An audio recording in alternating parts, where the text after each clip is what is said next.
The storyline basically is that there's a lot of work going on in the aerospace industry that would indicate that we have black projects that have gone even darker. In 1988, aerospace designer Brad Sorensen attended the annual air show at Norton Air Force Base.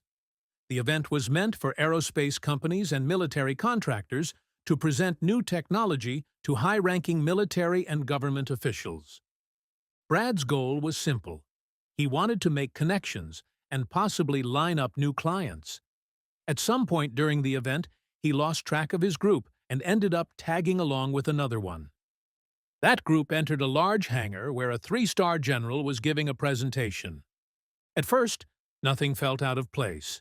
The general was going through the usual overview of classified aircraft programs.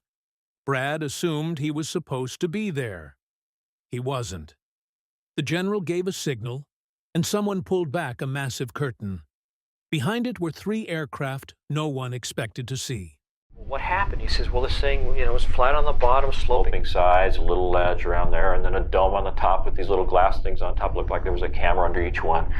I've seen copies of inter-office correspondence among defense contractors that openly stated that they felt the technology was a fundamental enabling technology, that it had all kinds of different defense applications, but it also had a lot of serious civilian applications that would be beneficial to humanity as a whole, to the environment. It seems obvious that someone, perhaps a group, maybe some kind of a rogue civilization within our society, has captured the technology. They're exploiting it for their own aims, for their own interests, whatever those might be. There's not a sliver of doubt in my mind that it exists. Later that day, Brad received a call from fellow aerospace designer Mark McCandlish, who asked how the air show went. Brad didn't respond right away.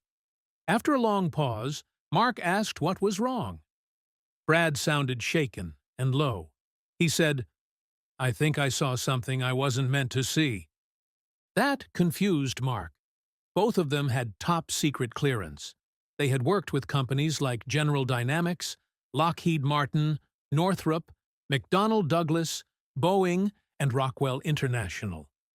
As designers and illustrators, they were often briefed on experimental aircraft long before prototypes even existed. So Mark couldn't understand what could be more restricted than that. Brad explained that after the curtain was pulled back, 3 flying saucers were revealed. They were completely silent and hovering just a few feet above the floor. Mark asked him to explain what they looked like. Brad said they resembled designs from the 1950s. Each had a flat underside, slanted sides, and a domed top. On the dome were smaller, clear bubbles that appeared to house cameras.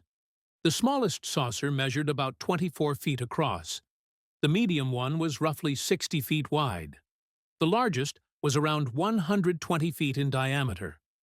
The general referred to them as ARVS, short for Alien Reproduction Vehicles.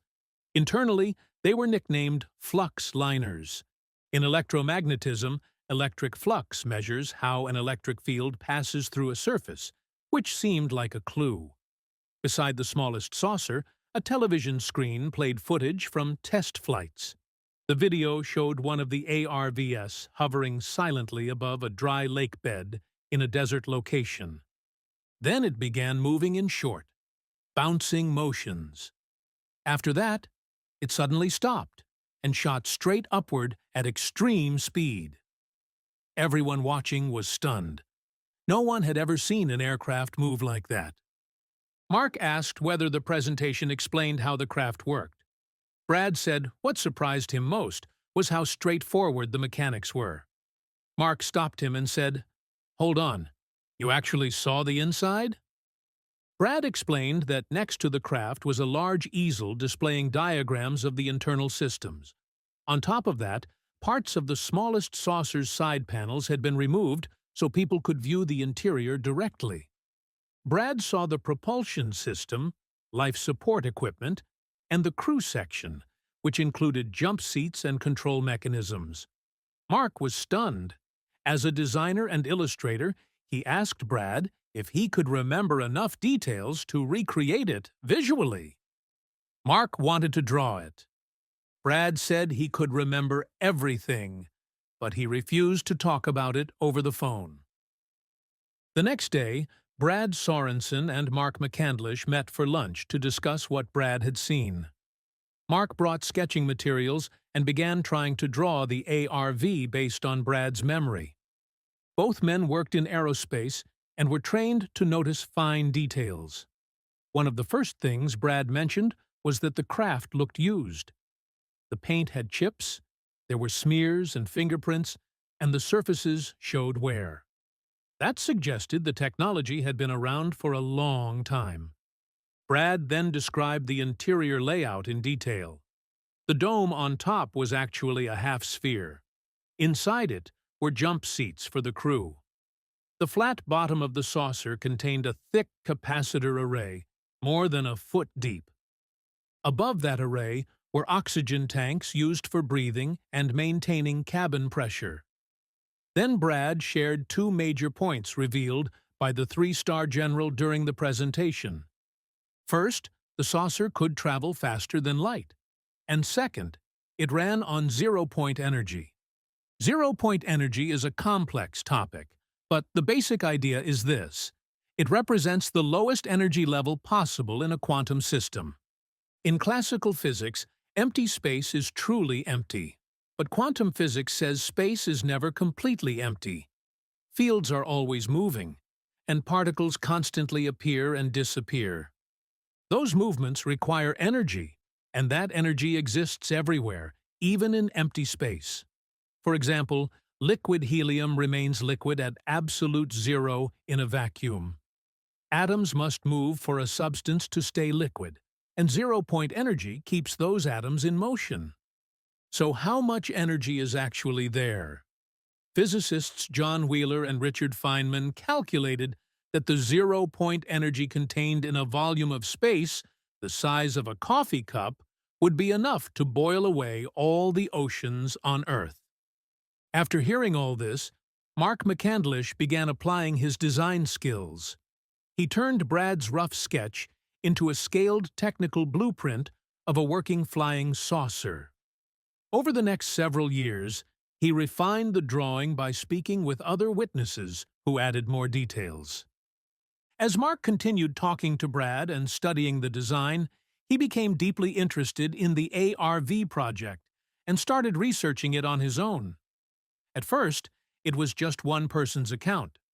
But the deeper Mark looked, the more people he found who claimed they had seen the ARV, worked on it, or even flown it.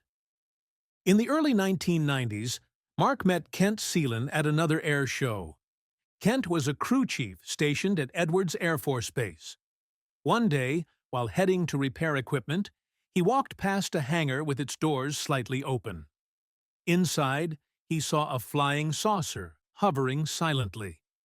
Without being led in any way, Kent described the craft exactly as Brad had years earlier. A flat bottom, a domed top, and smaller domes that appeared to hold cameras. Moments later, a gun was pointed at his face. A voice ordered him to close his eyes and get on the ground.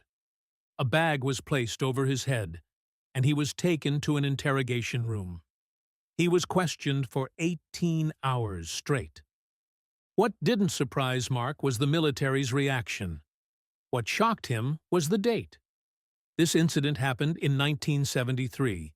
Nearly 20 years before Brad's sighting. That raised one question. How long had this technology existed? Kent described it again later, saying it had a dome on top with small glass structures that looked like cameras underneath. There was no landing gear. It hovered in place. Mark asked for a pen.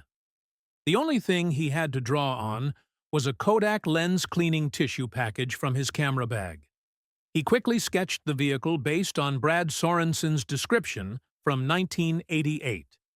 He showed it to Kent and asked if that matched what he saw. Kent replied, "So you've seen one." That moment confirmed everything for Mark. It was the second independent confirmation. What happened? He says, well, this thing, was flat on the bottom, sloping sides, a little ledge around there, and then a dome on the top with these little glass things on top. Looked like there was a camera under each one. And I said, really? He said, yeah. No, no landing gear. It was hovering. And I said, let me borrow your pen. So I took out a Kodak lens cleaning tissue package that I had in my camera bag. It was the only thing I could think of to draw on. I did a quick sketch of this alien reproduction vehicle as described by my friend Brad Sorensen back in 1988. And I said, is that what you saw? He says, oh, you've seen one. And I said, no, but I wasn't sure until this moment that the story was absolutely true. And so that was when I knew there was a second point of confirmation. Kent Seelan was not the only military source willing to speak. Another was Lieutenant Colonel John Williams. He explained that there was a facility at Norton Air Force Base that was tightly restricted. Even the wing commander had no access to it. Throughout Williams's career, pilots regularly talked about rumors that the facility housed a UFO craft. According to Williams, the location was chosen so visitors could fly into Norton, attend events like golf tournaments, and then quietly pass by the facility to see the craft. So, according to him, people could land at a secret base, view a UFO, and then go play golf. That there was one facility at Norton Air Force Base that was close hold. Not even the wing commander there could know what was going on. And during that time period, throughout my career, it was always rumored by the pilots that that was a cover for, in fact, a location of one UFO craft. And the reason for that location was folks that could come out, land at Norton, play golf, be part of a golf tournament, and so forth, and during that process could go by the facility and actually see the UFO. As Mark McCandlish continued asking questions, he kept finding more people who knew about the ARV flying saucer project. The story began to take real shape when Mark met Lieutenant Colonel Wendell Stevens. Colonel Stevens was a former pilot who had chased UFOs over the Arctic decades earlier. Mark asked him a simple question. Had he ever taken photographs of anything that looked like the craft Mark was describing? Mark hoped the answer would be yes. And it was. The photos had been taken in 1967. When Mark compared them to the ARV Brad described seeing in 1988, he noticed only one major difference. The older craft had larger bubble-like structures on top. Mark believed this made sense. Camera systems had become much smaller over time. If the early versions needed larger housings, newer models likely required smaller ones, or none at all. Mark McCandlish also pointed out something else. While UFOs photographed over the years vary in shape, the basic design stays consistent. They are round, have a flat underside, angled edges, and a compartment on top. Some UFO images date back to 1950. That alone suggests these vehicles have been around for at least 75 years, and possibly far longer. Ancient Hindu and Sanskrit writings describe flying machines known as vimanas. These appear many times in texts like the Mahabharata, which was written around 3,000 years ago and describes events said to reach back to 5000 BC. According to these texts, vimanas could travel at high speeds, move into space, and even operate underwater. What stands out most is how the engines are described. One passage states that the body of the Vimana should be built like a large flying bird, and that inside it should be placed a mercury engine with an iron heating system below it. The text explains that, through the force acting on the mercury, the craft gains lift, allowing the pilot to travel long distances through the sky. Another passage explains that the Vimana can rise straight up, descend straight down, and move forward or backward with ease. Other writings mention humans flying with machines and beings from the sky visiting Earth. Some descriptions go further and refer to a mercury vortex engine. That level of detail is hard to ignore. This raises a few questions. If mercury is placed inside a container and heated, will it circulate and form a vortex? Yes. What if heat is not used? What if electricity is applied instead? Like with the ARV, Mercury will still move. Apply current one way, and it spins. Reverse the current, and it spins the other way. This idea caught the attention of Germany in the 1930s. That brings us to the Glocke, also known as the bell. The device stood about 12 feet tall and 9 feet wide. Inside were two fast-spinning cylinders filled with liquid mercury-based solutions, rotating in opposite directions. According to reports, the spinning mercury allowed the bell to counter gravity. We know that mercury reacts to electrical current. Change the polarity, and its direction of rotation changes as well. By this stage in his research, Mark was convinced the ARV was real. He now focused on understanding how it actually worked. To get closer to the answer, Mark decided to speak with people who claimed they had been inside UFOs. He began interviewing abductees. Most of them recalled the beings they encountered and the experiments they endured. None of them remembered seeing the propulsion system, except for one woman.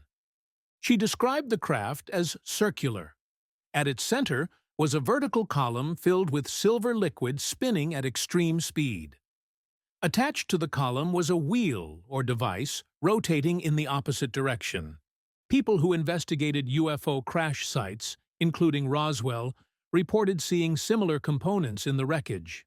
Over the years, dozens of patents were filed for anti-gravity devices and electrically powered aircraft capable of long-distance flight at high speed. Not surprisingly, many of these patents appeared after 1947. A large number of them were also based on the work of Nikola Tesla. Using accounts from military contractors and abductees, Mark pieced together how the ARV functions. The base of the craft acts like a massive Tesla coil. It consists of stacked metallic layers separated by small gaps, forming a capacitor system used to store and redirect electrical energy. The vehicle likely operates using enormous electrical loads, possibly reaching 1,000,000 volts or more. This creates a strong electromagnetic field around the craft. By shaping and directing this field, the pilot generates thrust. At the center are two mercury-filled cylinders rotating in opposite directions. The upper platform works as another capacitor, interacting with the lower one and allowing movement in any direction. The controls are straightforward. The pilot's right hand operates a lever that controls how much power is released from the capacitors. The left hand uses a large trackball-like device that sends energy in any direction, covering the full 360 degrees. Life support systems and oxygen tanks are mounted to the lower platform. There are no windows. Instead, the ARV uses a synthetic vision system. Exterior cameras provide visual input, sending separate images to each eye, so the pilot sees depth, similar to modern VR systems. That is the system in simple terms. The ARV captures, stores, and redirects huge amounts of energy into a field around the craft. The pilot controls this field to move in any direction. But that still leaves one question. How can it exceed the speed of light?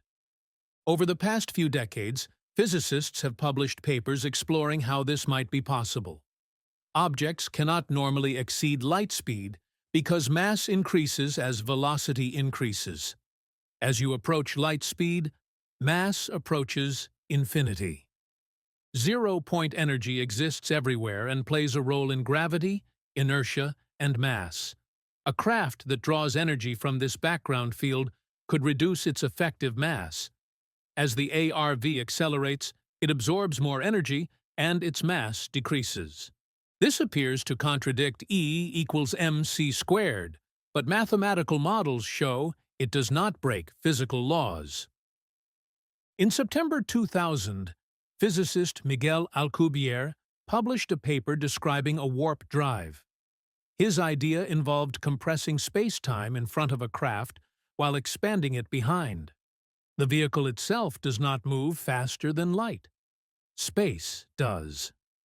Using this method, a craft could travel vast distances quickly, even reaching the edge of the solar system in minutes.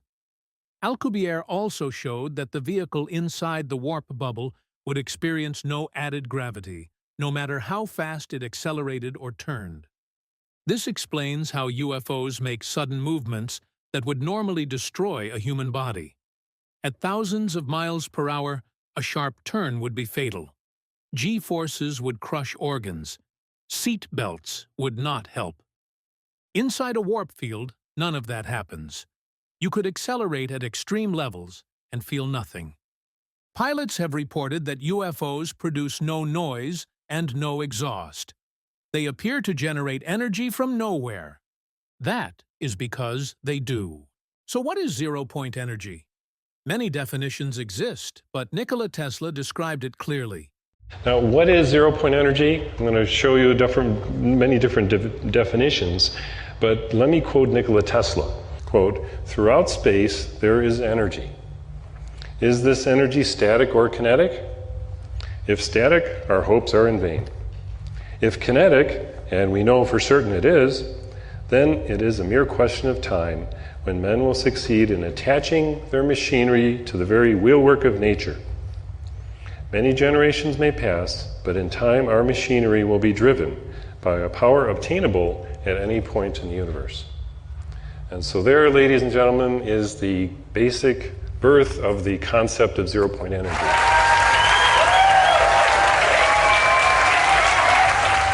The reason it's called alien reproduction vehicle is that it's based on the study of extraterrestrial vehicles, but it is manufactured by human military intelligence, aerospace contracting arrangements. And this is very important. It means that we, Homo sapiens, have the ability to access this so-called zero-point field of energy, which is the ambient field of energy from which all matter and energy is fluxing, and can access that energy and generate all the power we need to run this planet without fossil fuels or pollution.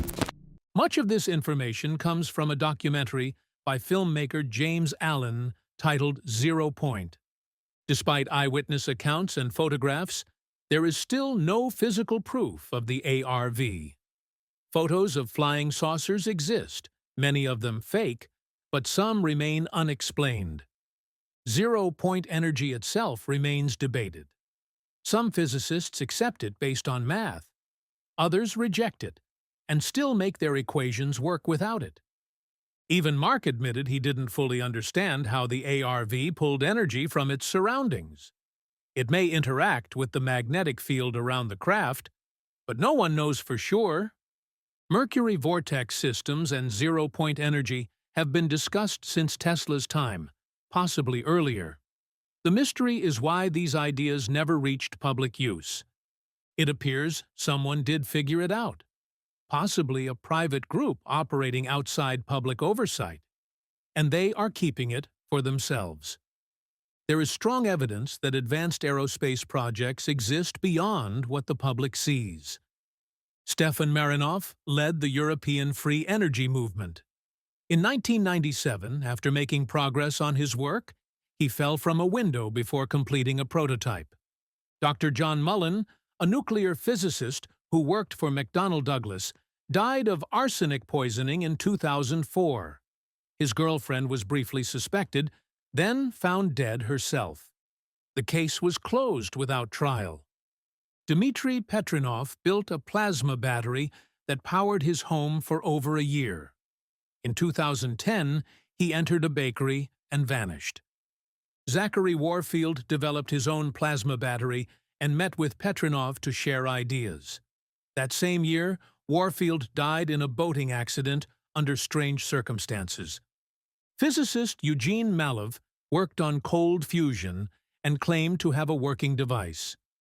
The day before announcing his findings publicly, he was beaten to death.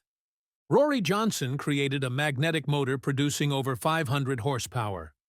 When he planned a public test, the U.S. Department of Energy blocked publication. Despite being healthy, he died soon after. Physicist Mark Tomion developed a working star drive using zero-point energy in 2009. Shortly afterward, he died from a sudden heart event, and his research disappeared. Stan Myers built an engine that ran on water.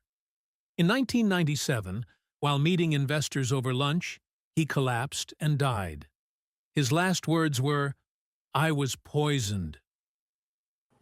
Взяли, понимаешь, и чего-то там запускают.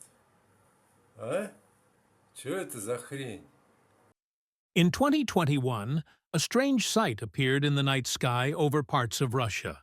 Several unidentified flying objects were seen moving above the area, and one witness managed to record the event on video. In the footage, multiple glowing objects can be seen traveling across the sky in a smooth and controlled way. The person filming sounds genuinely shocked, reacting in real time as the objects continue to move overhead. What caught people's attention was how unusual these objects looked. They did not match the shape, speed, or movement of any known aircraft, drones, or helicopters. There were no flashing navigation lights, no visible wings, and no engine noise. The objects appeared to move together, maintaining distance from one another while changing direction without slowing down. After the video was posted online, it spread quickly. Thousands of people shared it across social media platforms, sparking heated discussions. Some viewers suggested military testing, while others believed it could be advanced drone technology. A few claimed it was clear proof of non-human craft. Despite the attention, no official explanation was given. Russian authorities did not release a statement, and no follow-up footage surfaced to clarify what was seen that night. To this day, the video remains unexplained, leaving viewers to wonder what was really flying above the Russian sky.